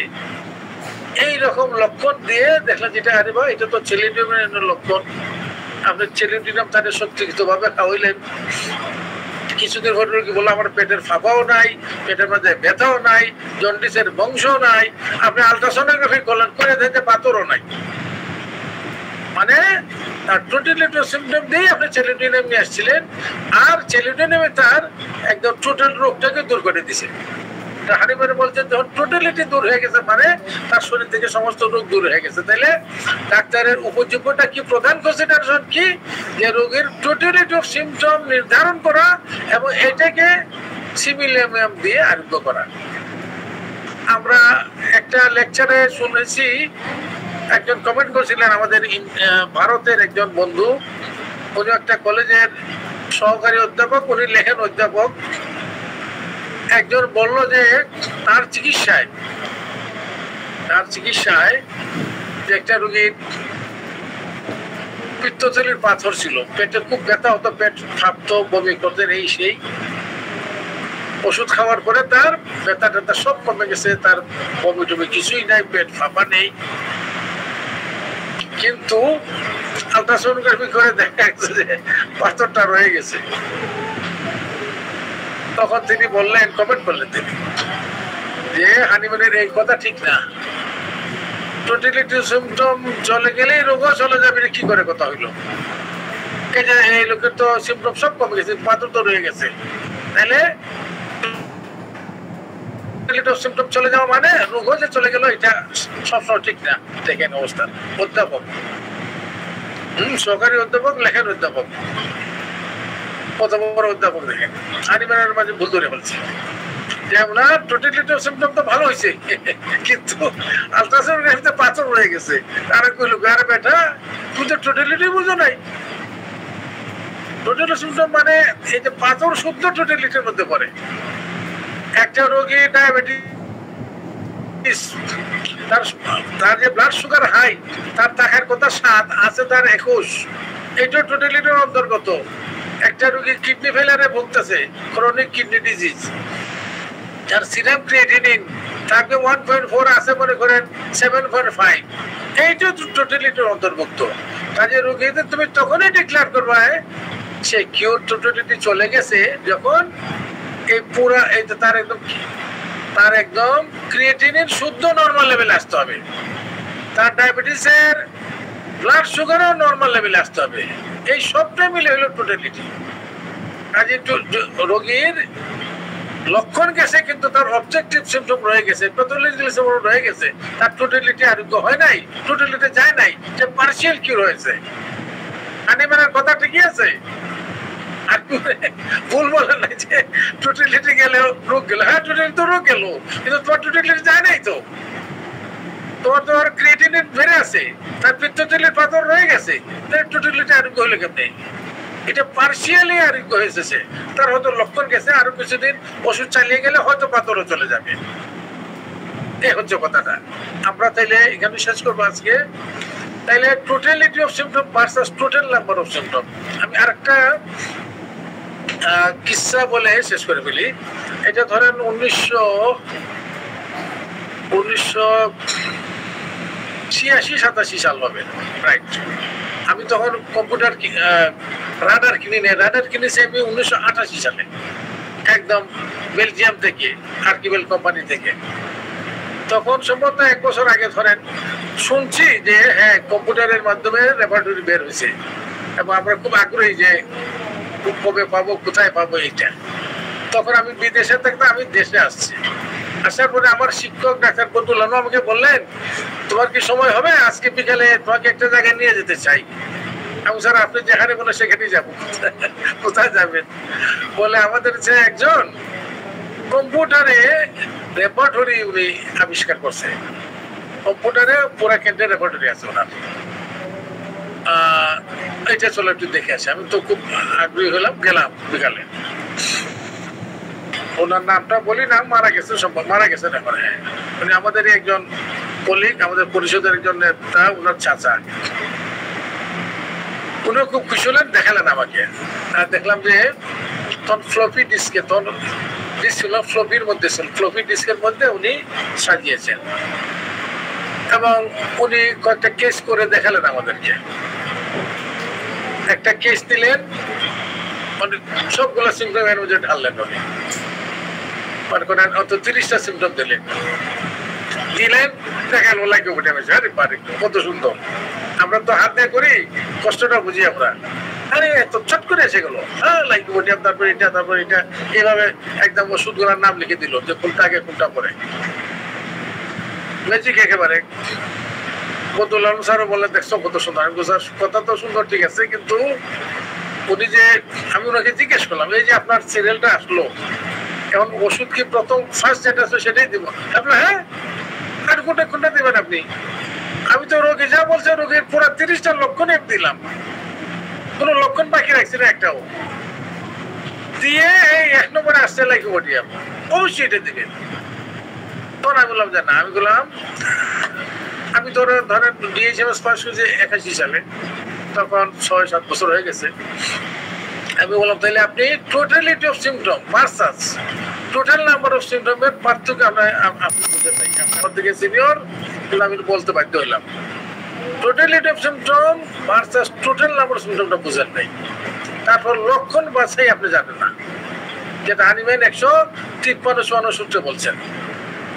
উনি খুব আমার পর মাইন্ড করলেন, হ্যাঁ তুমি কয়দিন আগে, আমার বয়স ধরো কত হবে, 30-31 বছর বয়স আমার। তখন ওনার বয়স যে বদুলকে দেখলো ধরো 50-60 হবে ওনার বয়স। বদুল আলম স্যারের বয়স হবে 70। এত বড় কথা, আমি টোটালিটি সিমটম বুঝি নাই। আমি না, আপনি বুঝেন নাই। লক্ষণ বাছাই বুঝেন, আমি না আপনি বুঝেন নাই, অ্যাটলিস্ট আপনার যে আমার দেখাইলে এর মধ্যে প্রকাশ পাচ্ছে কি করে, আমি তো বুঝালাম ওনাকে যে দেখেন এই রোগের যতগুলো লক্ষণ সবগুলোকে আপনি ঢুকাইলেন, সবগুলো বের করলেন কম্পিউটার থেকে, সবগুলোকে লাইনে নিয়ে আসলেন, এটা সবগুলোকে আপনি রেপার্টরাইজ করলেন। এইটা হলো টোটাল নাম্বার অফ সিম্পটম। আপনার টোটালি নাই, আপনার খুব কম এখানে দেখি। রোগী যা বলছে তাই ঢুকাইছেন, তারা জিজ্ঞেস করেছে কি খায়, কি পছন্দ করে, তার ইচ্ছা অনুযায়ী কিছু নাই কেন, সে গোসল করতে চায় কি চায় না, কিছু নাই কেন, যেন টোটালিটি আসে নাই। এটা হলো টোটাল নাম্বার অফ সিম্পটম। তারপর লক্ষণ বাছাই করেন নাই আপনি। আপনার কম্পিউটারে সহজে হয় বলে কি আপনি সবগুলো লক্ষণ নেবেন? বলা আছে যে আপনি যদি রেপার্টরি করেন, যত বেশি লক্ষণ দিবেন তত বেশি কমন পলিক্রেস গুলো সবটাতে দেখবেন সালফার এসে বসে আছে, লাইকোপোডিয়াম এসে বসে আছে, ক্যালকিরেখার এসে বসে আছে। আপনি দেখবেন আপনি কখনো এখান থেকে লেখকেন পাবেন না, আপনি খুঁজে আর না আনতেই পারবেন না, বেডোনিনাম আনতেই পারবেন না। আপনি যদি টোটাল নাম্বার অফ সিম্পটম দেন, যদি লক্ষণ বাছাই না করেন, কারণ সালফারের মধ্যে সব লক্ষণ আছে, কাজে আপনি যত বেশি লক্ষণ দিবেন ওই ফাল এই সালফার লাইকোপোডিয়াম এইগুলি শুধু আসবে, প্রথমে এসে বসে থাকবে। এই জন্য আপনাকে টোটালিটি অফ সিম্পটম বুঝতে হবে এবং লক্ষণ বাছাই বুঝতে হবে, তাইলে আপনি মেডিসিন সিলেক্ট করতে পারবেন। আমার মনে হয় আমি এখানেই শেষ করবো, যদি আমার এই মেসেজটা পেয়ে থাকেন যে টোটালিটি অফ সিম্পটমটা বুঝতে হবে এবং লক্ষণ বাছাই করে কোন লক্ষণগুলো আপনি ওষুধ সিলেকশনের জন্য নিয়ে আসবেন এইটা আপনি আইডেন্টিফাই করবেন। ধন্যবাদ সবাইকে। আমরা আগামী দিনে খুব ইম্পর্টেন্ট আছে আমাদের কিভাবে রেমেডি সিলেকশন করব, এই যে রেপার্টরি করে করব নাকি ভেটেরিনারি মেডিকেল নলেজ থেকে করব, নাকি আমরা রেপার্টরি কিভাবে করব, তার স্টেপস গুলা কি, তারপরে ধরেন রেপার্টরি কয় ধরনের প্রসেস আছে। আমরা একদম শুরু করছি একদম ফার্স্ট থেকে টোটাল এডিশন প্রসেস থেকে, total addition process, addition with detection process, addition with elimination process, addition with detection and elimination process, general subtraction process, subtraction with detection process, subtraction with rearrangement of symptoms, subtraction with deduction and rearrangement of symptoms, fingering process, cut process, computer process. আমরা এখান থেকে শুরু করছি, আলহামদুলিল্লাহ এখন আমরা লাস্টে computer প্রসেসে শেষ করছি। এর মাঝের গুলা ও কিন্তু বোঝা দরকার। যারা রেপার্টরি আমাদের যে শিখান, আমি জানি না এরা এইগুলা শিখান কিনা বা ওনারাও বুঝেন কিনা, না বুঝে এগুলো শেখা উচিত এবং শিখে ছাত্রদের শেখানো উচিত। আমরা এগুলো আলোচনা করব। এই জন্য আপনি তারপরে আসবো আমরা এই যে ওষুধটা আপনি সিলেক্ট তো করলেন ভাই, এর পোটেন্সি দিবেন না, পোটেন্সি কেমনে সিলেক্ট করবেন, ডোজ কেমনে সিলেক্ট করবেন, আপনার ডায়েট এন্ড রেজিমেন্ট কিভাবে দিবেন, তারপরে হলো ফলো আপ, কিভাবে আপনি সেকেন্ড প্রেসক্রিপশন করে ফলো আপ করবেন। আমার মনে আমরা এখানে রিসার্চ করলাম। আগামী দিনের জন্য সবাইকে আহ্বান জানিয়ে আজকে আমি রিসার্চ করছি। আমি জানি না পাটওয়ারি কিনা থাকলে আপনি টেক আপ করেন, আপনি কিছু প্রস্তুত নিতে পারেন এবং কম্পিউটার নিতে পারেন। ধন্যবাদ। জি স্যার, অসংখ্য ধন্যবাদ। এবং আমি আন্তরিকভাবে দুঃখ প্রকাশ করছি, আমি ক্লাসের শুরুতে আজকে একটু বাইরে থাকায় আমি আসলে দেখতে পারিনি এবং কারিগরি জটিলতার কারণে আসলে পারিনি। স্যারকে ধন্যবাদ জানাচ্ছি এবং আলোচনা পুরোটাই আমি যুক্ত হয়ে পরবর্তীতে যখন থেকে শুনেছি। এবং এই আলোচনাটা স্যার আমি সবসময় বলি যে আমরা ইংরেজিতে শোনার পরেও আবার যদি বাংলায় শুনি এবং প্রতিটা লেকচার যখন নতুন করে আবার দেয়া হয় সেখানে নতুন করে অনেক কিছু সংযুক্ত হয়। আজকে স্যারের সর্বশেষ যেই ঘটনাটা বললেন যে টোটালিটি অফ সিমটম, এই ঘটনাটা যদি আমরা সবাই মনে রাখি বা মনে রাখার চেষ্টা করি, এখান থেকেই আমরা বোধহয় একটা বড় শিক্ষা নিতে পারি যে কিভাবে আমরা আসলে টোটালিটি অফ সিমটম এবং রুফস দিয়ে যে ব্যাখ্যাটা স্যার করলেন, আমরা যেটাকে পিকুলিয়ার, আনকমন, স্ট্রাইকিং, সিঙ্গুলার, এই যে 153 যে জায়গাটা, এটাকে আমরা মনে রাখি। আমার মনে হয় আমরা যারা শিক্ষানবিশ আছি, নতুন তরুণ প্র্যাকটিশনার আছি, তাদের জন্য খুব ভালো কাজে আসবে এবং প্র্যাকটিসিং লাইফে আমরা অনেক বেশি সাকসেসফুল হতে পারবো। তাদের আজকে উপস্থিতি সংখ্যাও খুব ভালো। আমি খুবই নিজের কাছেই খুব আনন্দ লাগছে যে আমাদের যখন উপস্থিতি ভালো থাকে, লেকচার যখন দেয়া হয়, অনেক মানুষ সেখান থেকে উপকার পাচ্ছে। এই জন্য আমাদের যে প্রচেষ্টাটা সেটা সফলতা পাচ্ছে মনে করি এবং আপনাদের এই আগ্রহের জায়গাটা আমাদেরকে আরো নতুন কাজ, নতুন লেকচারের জন্য উদ্বুদ্ধ যুক্ত করবে। হ্যান্ড রাইজ করলে আমরা কয়েকটা প্রশ্ন বোধহয় নিতে পারি একদম খুব অল্প সময়ের মধ্যে। আর আমাদের কয়েকজন সিনিয়র স্যাররা যুক্ত হন, তারা যদি একটু নিজে থেকেই মাইকটা আনমিউট করে ক্লাসের বিষয়ে কিছু কমপ্লিমেন্ট করতেন, আমার মনে হয় আমরা আরো বেশি অনুপ্রাণিত হতাম। ডক্টর দেবাশিস রানা আছে কি? দেবাশিস রানা থাকলে দেবাশিস রানা স্যারকে শুরু থেকেই দেখছিলেন। একটা সাইদুর রহমান স্যার রেজ করেছেন। আসসালামু আলাইকুম স্যার। ওয়ালাইকুম সালাম। জি স্যার, আপনার যে ক্লাসগুলা হচ্ছে স্যার, এগুলা অনলাইনে কোথায় পাওয়া যাবে? মানে কোন চ্যানেলে এই ক্লাসগুলা মানে রেকর্ড করা হচ্ছে বা কোথায় পাওয়া যাবে? আপনি জবাবটা দিচ্ছি। আমাদের ফেসবুক পেজ বাংলাদেশ হোমিওপ্যাথিক পরিষদের যে ফেসবুক পেজটা আছে, সেখানেই আপনি এই লেকচারগুলো পাবেন। আমাদের নিয়মিতভাবে আমরা ফেসবুকে এবং আমাদের এই লাইভ ক্লাসটা একসাথে আমরা ট্রান্সমিশন করি, ওখানে টাইমলাইনে গেলে আপনি সবগুলো লেকচারই পাবেন। জি ধন্যবাদ। Doctor Debashis Rana sir mic unmute করেছেন। স্যার আপনি। ধন্যবাদ স্যার, ধন্যবাদ।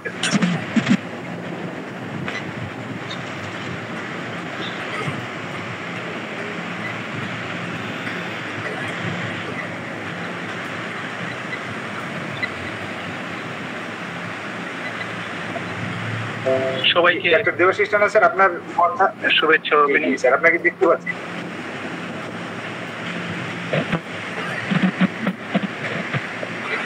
দেবাশিস শোনা যাচ্ছে না? হ্যাঁ, শুনতে পাচ্ছেন কিনা, দেখতে পাচ্ছেন কিনা? হ্যাঁ এখন দেখা যাচ্ছে, বলো। হ্যালো। হ্যাঁ হ্যাঁ এখন শুনতে পাচ্ছি স্যার, প্লিজ। শুনতে পাচ্ছেন? হ্যালো, একটু জোরে বলো।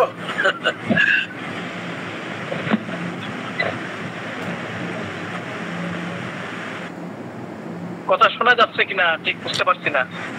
হ্যাঁ হ্যাঁ শোনা যাচ্ছে, বলো বলো।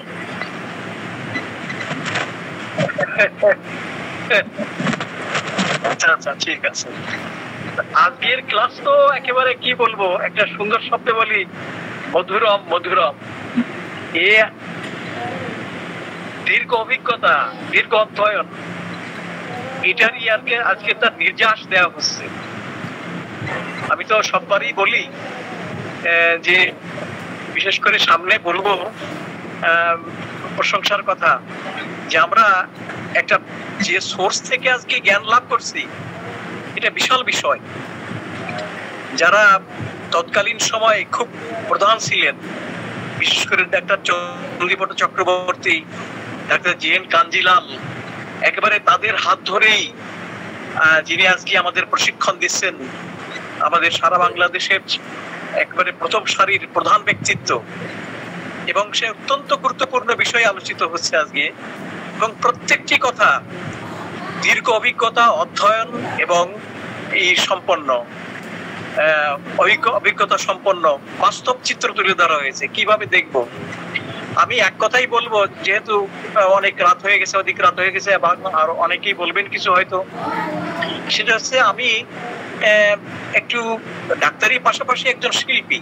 শিল্পী বলতে চিত্রশিল্পী। আমার শখের বিষয়, মাঝে মাঝে আঁকি। ডাক্তার না হলে হয়তো আমি চিত্রশিল্পী হতাম। আমাকে যদি বলা হয় একটা মানুষের চিত্র আঁকতে, আমি সঙ্গে সঙ্গে এঁকে দেবো। কিন্তু যদি বলা হয় বিশেষ মানুষের চিত্র আঁকতে হবে, তখন কিন্তু অত সহজ বিষয় হয়ে উঠবে না। আমি আঁকবো এবং আপনারা দেখার সঙ্গে সঙ্গে বুঝে নেবেন যে অমর ব্যক্তি, তাহলে প্রত্যেক মানুষের বৈশিষ্ট্য ওই চিত্রে ফুটে উঠবে। বৈচিত্র্য, তার যে নিজস্বতা, ইন্ডিভিজুয়ালাইজড যে পোর্ট্রেটটা, এটা যদি হয় এক বাক্যে সবাই তাকে চিনতে পারে, তখন হবে সেই শিল্পীর কৃতিত্ব, যে হ্যাঁ বাস্তব জিনিস ফুটে উঠেছে। আমার নাক আছে, আপনার নাক আছে, আমার কান আছে, আপনার কান আছে, আমার মাথা আছে, আপনার মাথা আছে, এটা কমন। কিন্তু আমার নাক আপনার মতো নয়, আমার কান আপনার মতো নয়। এখানেই বৈশিষ্ট্য, এখানেই মনীষিয়ানা যে শব্দটা ব্যবহার করেছে, যদি আমি একবার সফলভাবে তুলে ধরতে পারি সেই চিত্রটাকে, যে চিত্রে বলার সঙ্গে সঙ্গে সবাই চিনবে যে হ্যাঁ অমুক ব্যক্তি, যাকে বলা হয়েছে তাই। একজন হোমিওপ্যাথি ডাক্তারও সেইটাই করেন। যে এতক্ষণ যেটা আলোচনা হলো, আমরা যে প্রত্যেকটা সিমটম নিই, নেবার চেষ্টা করি, একটাই উদ্দেশ্য যে কোন মেডিসিন হবে। আমার দিতে হবে কোন মেডিসিন এবং সেই মেডিসিনের বৈশিষ্ট্য পূর্ণ যে জিনিস রয়েছে। এনিম্যান এক কথা বলে দিয়েছেন, আনকমন, রিয়ার, পেকুলিয়ার, স্ট্রাইকিং, সিঙ্গুলার, গাইডিং, এই সিমটমের টোটালিটি হবে। আর এই দিয়েই তার বৈশিষ্ট্য রচনা করা হয়, যেটা আমি বললাম একটা উদাহরণের মাধ্যমে, যে তার কেমন অবয়ব হবে এক দৃষ্টিতে যাকে চেনা যায়। অসংখ্য ধন্যবাদ, সেটাই কাজ হচ্ছে। আগামীতে আরো যে মূল্যবান কথা রয়েছে, যে আলোচনা রয়েছে, তার জন্য আমরা উদ্গ্রীব হয়ে থাকবো। আর যিনি আমাদের মাঝে এত কিছু স্বীকার করে শেখাচ্ছেন, আমি সর্বশক্তিমানের কাছে তার সুস্বাস্থ্য এবং দীর্ঘায়ু কামনা করি। আমি সবাইকে ধন্যবাদ জানিয়ে অত্যন্ত দুঃখিত আমার অনুভূতি ব্যক্ত করলাম। সবাইকে ধন্যবাদ। ধন্যবাদ Debashis for kind comments. Patwari সাহেব, যে আর কারো কোনো প্রশ্ন বা মন্তব্য যদি থাকে খুবই সংক্ষেপে, আমরা হয়তো এক দুইজনের কাছ থেকে মন্তব্য বা প্রশ্ন নিতে পারি আজকে আলোচনার উপরে। হ্যান্ড রাইজ করলে নামটা ঘোষণা করতে সুবিধা হবে। কারো কোনো প্রশ্ন বা মন্তব্য আছে কিনা? যদিও অনেক রাত হয়ে গেছে, আমরা স্যারকে কষ্ট দিতে চাই না। স্যার অনেক কষ্ট করে লেকচারগুলো জোগাড় করেছেন এবং তার সারা জীবনের যে অর্জিত জ্ঞানের যে নির্যাসটা, সেটা উনি আজকে আমাদেরকে দিলেন। এবং আমরা আল্লাহর কাছে দোয়া করি আল্লাহ রাব্বুল আলামিন যেন ওনাকে সুস্থতা এবং দীর্ঘায়ু দান করেন। আমাদের জন্য আরো কিছু দিন যেন স্যার আমাদেরকে এই জ্ঞান বিতরণে সহযোগিতা করতে পারেন। এছাড়াও স্যার কিছু বইয়ের কাজ করছেন, সেই কাজগুলো যেন স্যার আঞ্জাম দিতে পারেন। আমরা আরো কিছু উপহার যেন অন্তত হোমিওপ্যাথিক সোসাইটিকে দিতে পারি স্যারের মাধ্যমে, সেই জন্য দোয়া করছি আল্লাহর কাছে। কারণ কোনো প্রশ্ন স্যার নেই। আর আপনার যদি লাস্ট কোনো কমেন্ট্রি বা আমাদের সাংগঠনিক কোনো ঘোষণা থাকে, তাহলে দিয়ে আমরা বোধহয় শেষ করতে পারবো স্যার। আমার মানে আমার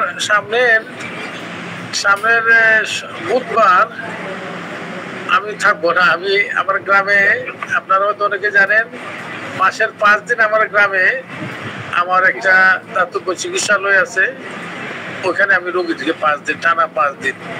এই জন্য সামনের বুধবারটা থাকবো না, ক্লাস হবে না। এরপরের বুধবার ইনশাল্লাহ এই ক্লাসের কন্টিনিউশন থাকবে এবং আমরা নেক্সট ক্লাসে মেডিসিন সিলেকশন এবং সেকেন্ড প্রেসক্রিপশন আলোচনা করার চেষ্টা করবো। ধন্যবাদ সবাই। ধন্যবাদ। স্যারের ঘোষণার সাথেই আজকে আমরা শেষ করতে চাই। আবারও আগামী সপ্তাহে ক্লাস না হয়ে যে পরবর্তী সপ্তাহে যে ক্লাসটা হবে, সেই ক্লাসের জন্য সবাইকে আমন্ত্রণ জানিয়ে আজকের মতো এখানেই শেষ করছি। আল্লাহ হাফেজ। আসসালামু আলাইকুম ওয়া রাহমাতুল্লাহি ওয়া বারাকাতুহু। ওয়ালাইকুম আসসালাম ওয়া রাহমাতুল্লাহ।